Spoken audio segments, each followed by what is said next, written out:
கர்த்தருடைய பரிசுத்தமான நாம மகிமைப்படுவதாக.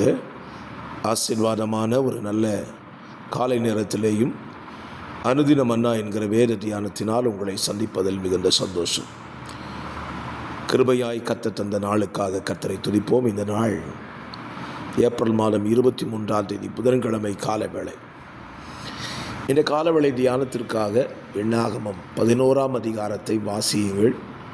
35 வசனங்களை உள்ளடக்கின வேத பகுதி இஸ்ரவேல் ஜனங்களுடைய முறுமுறுப்பும், இஸ்ரவேல் ஜனங்களுடைய அழுகையும், இஸ்ரவேல் ஜனங்களுக்கு தேவன் கொடுத்த ஆகாரங்களும், அந்த ஆகாரத்தின் நிமித்தம் இஸ்ரவேல் ஜனங்களுடைய மரணத்தையும் இந்த அதிகாரத்தில் பார்க்க முடியும்.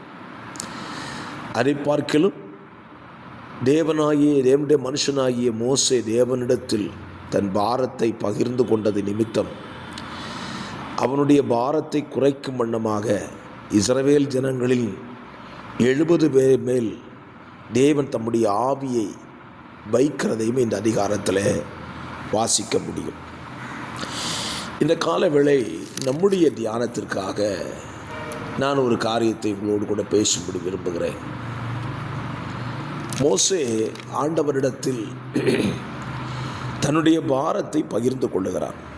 நான் ஒருவனாய் இந்த பாரத்தை தாங்கக்கூடாது என்று சொல்லி தேவனிடத்தில் தன் பாரத்தை பகிர்ந்து கொள்ளுகிறான். பொதுவாகவே நம்முடைய வாழ்க்கையில் வருகிற பாரங்களை மனுஷனிடத்தில் பகிர்ந்து கொள்வதை பார்க்கிலும் தேவனிடத்தில் பகிர்ந்து கொள்வது நமக்கு அது மேன்மையானது. மோசே அப்படித்தான் தன்னுடைய பாரத்தை தேவனிடத்தில் பகிர்ந்து கொள்ளுகிறார்.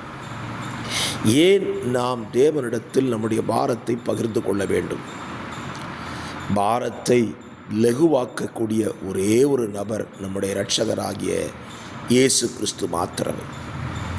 மோசே தன் பாரத்தை தேவனிடத்தில் சொன்னது நிமித்தம் தேவன் அவனுடைய பாரத்தை லகுவாக்கும்படியாக இஸ்ரவேல் ஜனங்களில் 70 பேரை தெரிந்து கொண்டு அவர்கள் மேல் தம்முடைய ஆவியை வைக்கிறார்.